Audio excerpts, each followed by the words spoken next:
নমস্কাৰ মই ভাস্কৰ জিতিবৰাই আপোনালোক সকলোকে আৰৰ কথালৈ স্বাগতম জনাইছো। বিহাৰ বিধানসভা নিৰ্বাচনত প্ৰথম পৰ্যায়ৰ 121টা সমষ্টিত অভিলেখ সংখ্যক হাৰত ভোটদান হ'ল। বিহাৰ বিধানসভা নিৰ্বাচনত ভোটদানৰ হাৰ বৃদ্ধিৰ লগে লগে এনডিএ আৰু মহাগঠবন্ধনৰ মাজত বেলেগ বেলেগ সমীকৰণ হৈছে, বেলেগ বেলেগ অংক কৰিছে। দুইটা শিবিৰে দাবী কৰিছে যে বৃহৎ সংখ্যক ভোটদানৰ হাৰ তেওঁলোকৰ সপক্ষে আহিছে। সেয়া পিছৰ কথা, কিন্তু বিহাৰ নিৰ্বাচনৰ এইবাৰ বিশ্লেষণ কৰোঁতে ভৱিষ্যতবাণী কৰোঁতে পূৰ্বতকৈ জটিল দিশৰ সন্মুখীন হৈছে নিৰ্বাচন বিশ্লেষকসকল, নিৰ্বাচন পণ্ডিতসকল। এইবাৰ বিহাৰ নিৰ্বাচনত সকলো জাত পাত শ্ৰেণী বৰ্গ নিৰ্বিশেষে দেখিবলৈ পোৱা গৈছে যে নীৰৱ ভোটাৰৰ সংখ্যা পূৰ্বৰ সকলো সমীক্ষাতকৈ এইবাৰৰ অধিক দেখিবলৈ পোৱা গৈছে, যি কাৰণত বিহাৰ বিধানসভা নিৰ্বাচনৰ ভৱিষ্যতবাণী জটিলতকৈও জটিল হৈ পৰিবলৈ গৈছে। বিহাৰৰ প্ৰথম পৰ্যায়ৰ নিৰ্বাচন শেষ হৈ গ'ল, দ্বিতীয় পৰ্যায়ৰ 122টা সমষ্টিত নিৰ্বাচন আছে, কিন্তু প্ৰতিটো গোটৰে নীৰৱ ভোটাৰৰে কি ভূমিকা পালন কৰিব তাক লৈ যেনেদৰে নিৰ্বাচন বিশ্লেষকসকল বিমূৰত পৰিছে, সেই একেদৰে এনডিএ আৰু মহাগঠবন্ধনো বিপাঙত পৰিছে। কাৰণ এনডিএ আৰু মহাগঠবন্ধন দুইটা শিবিৰে স্পষ্টকৈ ধাৰণা কৰিব পৰা নাই নিজৰ নিজৰ পৰম্পৰাগত ভোট বেংকতো তেওঁলোকৰ খহনীয়াৰ সৃষ্টি হৈছেনে বা নোহোৱাকৈ থাকিব। উদাহৰণস্বৰূপে এটা কথা উল্লেখ কৰিব পৰা যায় যে বিহাৰৰ নিৰ্বাচনত যাদৱ ভোট অতি গুৰুত্বপূৰ্ণ। যাদৱ ভোট পৰম্পৰাগতভাৱে ৰাষ্ট্ৰীয় জনতা দলৰ লগত আছে আৰু এইবাৰ নিৰ্বাচনতো ৰাষ্ট্ৰীয় জনতা দলে যাদৱ ভোট যাতে হৰণ ভগন নহয় তাৰ প্ৰতি অতি সজাগ হৈ আছে। কিন্তু যাদৱ ভোটাৰৰ মাজতো দেখা গৈছে যে নীৰৱ ভোটাৰৰ সংখ্যা যথেষ্ট আছে। যাদৱ ভোটাৰৰ মাজত বিভিন্ন সমীক্ষা চলাওঁতে পূৰ্বতে যিদৰে তেওঁলোকে মুকলিকে মত প্ৰকাশ কৰিছিলে, এইবাৰ মত প্ৰকাশ কৰা নাই। প্ৰায়বিলাক অপিনিয়ন পোলতে যাদৱ ভোটাৰে মতামত দিয়াৰ পৰা আঁতৰত আছে। যাদৱ ভোটাৰৰ মতামত দিয়াৰ পৰা আঁতৰত থকা আৰু যাদৱ ভোটাৰে আৰজেডি বা কংগ্ৰেছৰ নিৰ্বাচনী সভাত মুকলিকে বহু অঞ্চলত ওলাই নহাৰ লগে লগে মহাগঠবন্ধনৰ হিচাপ নিকাচত অসুবিধাৰ সৃষ্টি হৈছে। কাৰণ পৰম্পৰাগতভাৱে লালু প্ৰসাদ যাদৱৰ দিনৰ পৰা এতিয়ালৈকে যি যাদৱ ভোট বেংক যিবোৰ সমষ্টিত আছিলে, তাতে বহু সমষ্টিত ৰাহুল গান্ধীৰ নিৰ্বাচনী সভাই হওক বা তেজস্বী যাদৱৰ নিৰ্বাচনী সভাতে হওক তেওঁলোক আশা কৰাতকৈ কম জনসমাগম হৈছে। অৰ্থাৎ যাদৱ ভোটাৰৰ মাজতো নতুন চিন্তা চৰ্চা হৈছে নেকি?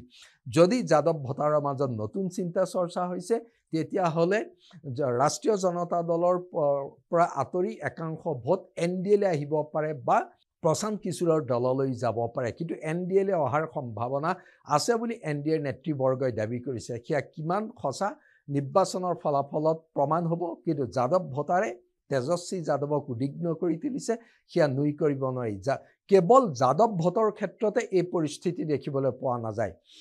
এই একে অৱস্থা দেখিবলৈ পোৱা যায় যে জনতা দল সংযুক্তৰ যি পৰম্পৰাগত ভোট বেংক, অৰ্থাৎ দলিত আৰু মহাদলিতৰ মাজত নীতিশ কুমাৰৰ প্ৰভাৱ যথেষ্ট।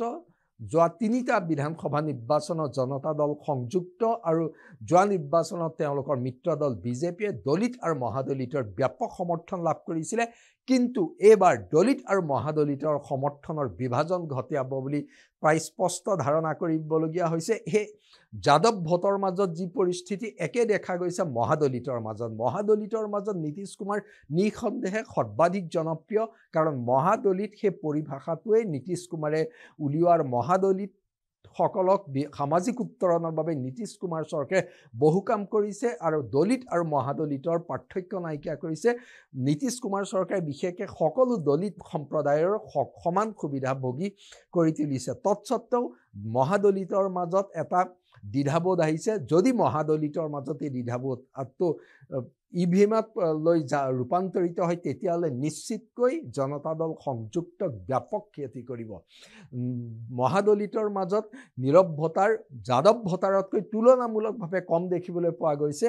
তৎসত্ত্বেও নীৰৱ ভোটাৰে মহাদলিতৰ ভোটৰ হৰণ ভগন কৰিলে এনডিএত ব্যাপক প্ৰভাৱ পৰিব পাৰে। মহাদলিতৰ মাজৰ সেই পৰিস্থিতিৰ বিপৰীতে দলিতৰ মাজত জনতা দল সংযুক্তৰ ভেটি এতিয়াও অক্ষুণ্ণ আছে বুলি তেওঁলোকে দাবী কৰিছে। আৰু চিৰাগ পাছোৱানৰ লোক জনশক্তি পাৰ্টি এইবাৰ এনডিএত থকাৰ লগে লগে ই এক নতুন গতি লাভ কৰিব বুলি ধাৰণা কৰা হৈছে। কিন্তু দলিত আৰু মহাদলিতৰ নিৰ্বাচনী ভাৱধাৰাত দেখিবলৈ পোৱা গৈছে যে এইবাৰ দলিত মহাদলিতৰ সমীকৰণ নিশ্চিতকৈ থাকিব। জাতপাতৰ সমীকৰণৰ ঊৰ্ধত বিহাৰৰ চিন্তা কৰিব নোৱাৰি। তৎসত্ত্বেও কিন্তু দলিত বা মহাদলিতৰ ভোটৰ আন কেতবোৰ কাৰক দেখিবলৈ পোৱা গৈছে। উদাহৰণস্বৰূপে দলিত আৰু মহাদলিতৰ শিক্ষিত যুৱকসকলক লাগে কৰ্মসংস্থাপন লাগে, মহিলাসকলক লাগে তেওঁলোকৰ মহিলা সবলীকৰণ। এই যুৱকসকলৰ মাজত দেখা গৈছে যে দলিত মহাদলিতৰ সমীকৰণৰ ঊৰ্ধত গৈ তেওঁলোকে কৰ্মসংস্থান, জীৱিকাৰ নিৰাপত্তা আদি প্ৰসংগবোৰত গুৰুত্ব দিছে। ইয়াৰ লগে লগে NDAৰ ক্ষতি হোৱাৰ সম্ভাৱনা দেখিবলৈ পোৱা গৈছে। কাৰণ যোৱা 20টা বছৰত নীতিশ কুমাৰৰ শাসনত কৰ্মসংস্থাপনৰ ক্ষেত্ৰখন সংকুচিত হৈ পৰিছে, যাক লৈ তেজস্বী যাদৱে ব্যাপক নিৰ্বাচনী অভিযান চলাইছে। সেই দিশৰ পৰা দলিত আৰু মহাদলিতৰ যুৱ ভোটাৰ যিসকল নীৰৱ হৈ আছে তেওঁলোকৰ ভোট যদি জনতা দল সংযুক্ত আৰু মিত্ৰ দল বিজেপিৰ পৰা আঁতৰি আহে তেতিয়াহ'লেও কিন্তু NDAৰ ক্ষতি হ'ব দলিত মহাদলিতৰ ক্ষেত্ৰত মহিলা সকলৰ ক্ষেত্ৰতো একে দেখিবলৈ পোৱা গৈছে। দলিত আৰু মহাদলিতৰ মহিলা, দলিত মহাদলিতৰ মহিলাৰ কথা কোৱাৰ আগতে আমি প্ৰথম পৰ্যায় নিৰ্বাচন শেষ হৈ গ'ল, দ্বিতীয় পৰ্যায় নিৰ্বাচন ওচৰ চাপিলে। এতিয়ালৈকে গোটেই ধাৰণাটো দেখিবলৈ পোৱা গৈছে যে মহিলা ভোটাৰৰ মাজত নীতিশ কুমাৰৰ যি ভাৱমূৰ্তি সম্পূৰ্ণ একেই আছে।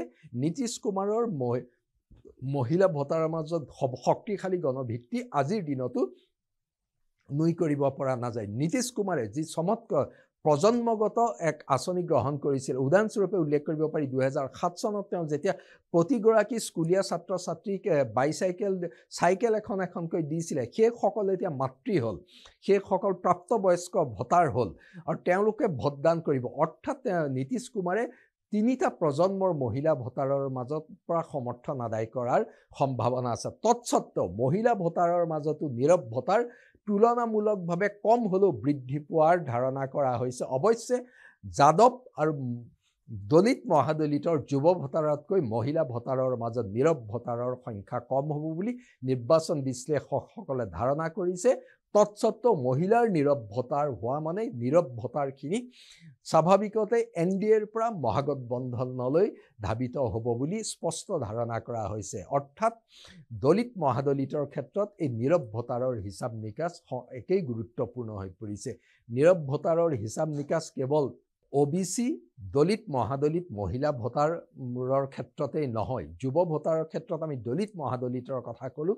সেই যুৱ ভোটাৰৰ ক্ষেত্ৰত এইবাৰ বিহাৰৰ নিৰ্বাচনত আটাইতকৈ গুৰুত্বপূৰ্ণ ইছ্যু হৈছে যুৱ ভোটাৰৰ কৰ্মসংস্থাপনৰ প্ৰসংগ।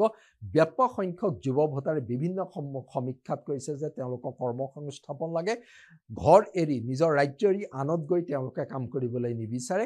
সেই ক্ষেত্ৰত ইয়াৰ নেতিবাচক প্ৰভাৱ NDAলৈ যোৱাৰ সম্ভাৱনা আছে। তৎসত্ত্বেও কিন্তু জনতা দল সংযুক্ত আৰু বিজেপিয়ে যুৱ ভোটাৰৰ ব্যাপক সংখ্যকক আকৰ্ষণ কৰাৰ বিভিন্ন প্ৰতিশ্ৰুতি দিছে। ইয়াৰ জৰিয়তে যুৱ ভোটাৰ NDAৰ লগত থাকিব বুলি তেওঁলোকে ধাৰণা কৰি আছে। আৰু যুৱ ভোটাৰৰ মাজত পূৰ্বৰ লালু প্ৰসাদ যাদৱৰ চৰকাৰৰ কাম কাজৰ কথাত আকৌ ইতিহাসৰ পৰা টানি আনিবলৈ বিচাৰিছে। কেৱল এইকেইটা বৰ্গৰ মাজতে নীৰৱ ভোটাৰ নাই। নীৰৱ ভোটাৰ এইবাৰ আছে বিজেপিৰ পৰম্পৰাগত ভেটি থকা উচ্চ বৰ্ণৰ মাজত। উচ্চ বৰ্ণৰ ভোটাৰে পৰম্পৰাগতভাৱে বিজেপিক সমৰ্থন কৰি আহিছে, কিন্তু এইবাৰ তেওঁলোকৰ মাজত নীৰৱ ভোটাৰৰ সংখ্যা বৃদ্ধি পাইছে। কাৰণ বিশেষকৈ কোনো এখন শিবিৰৰ প্ৰতি মুকলিকৈ মত প্ৰকাশ নকৰা। তেতিয়াহ'লে কি হ'ব? উচ্চ বৰ্ণৰ মাজত এটা কথা সৰব চৰ্চা হৈছে যে NDA চৰকাৰ দিনত কৰ্মসংস্থাপনহীনতা, NDA চৰকাৰৰ দিনত নতুন ঔদ্যোগিকীকৰণ হোৱা নাই, NDA চৰকাৰ দিনত ভবাৰ দৰে বিহাৰত বিনিয়োগ হোৱা নাই। এই সকলো প্ৰসংগই উচ্চ বৰ্ণৰ বিজেপিৰ ভোট বেংকতো খহনীয়াৰ সৃষ্টি কৰিব পাৰে, যি ভোট কংগ্ৰেছলৈ যোৱাৰ সম্ভাৱনা আছে। কাৰণ আৰু তাৰ লগতে যিসকল উচ্চ বৰ্ণৰ ভোটাৰ যুৱক যুৱতীৰ মাজত আধুনিক গণতন্ত্ৰ উদাৰনৈতিক চিন্তাধাৰাৰ প্ৰভাৱ আছে, তেওঁলোকে NDAতকৈ মহাগঠবন্ধনক পচন্দ কৰিব পাৰে। অৰ্থাৎ এই আটাইকেইটা বৰ্গতে দেখা গৈছে যে বিবোধিত পৰিছে মহাগঠবন্ধন, বিবোধিত পৰিছে NDA। কাৰণ নিজৰ নিজৰ পৰম্পৰাগত দুৰ্গত তেওঁলোকে অস্পষ্টতা দেখিবলৈ পাই গৈছে। এইবাৰ বিহাৰ বিধানসভা নিৰ্বাচনৰ পৰিস্থিতি এনেকুৱাই যে দুইটা শিবিৰে অস্পষ্টতাৰ মাজত গৈছে যদিও NDA যথেষ্ট আত্মবিশ্বাসী পুনৰবাৰ তেওঁলোকে চৰকাৰ গঠন কৰিব মহাগঠবন্ধন আত্মবিশ্বাসী হৈ আছে তেওঁলোকে নিৰংকুশ সংখ্যাগৰিষ্ঠতা লাভ কৰিব কিন্তু দুইটা শিবিৰকে নীতিশ কুমাৰ আৰু তেজস্বী যাদৱ দুইজনকে চিন্তাত পেলাইছে তেওঁলোকৰ পৰম্পৰাগত দুৰ্গ সদৃশ ভোটাৰৰ মাজত আহি পৰা অস্পষ্টতা এই নীৰৱতাক ফলাফল কি হ'ব তাৰ কাৰণে অপেক্ষা কৰিব লাগিব নিৰ্বাচনৰ ফলাফলৰ দিনটোলৈ ধন্যবাদ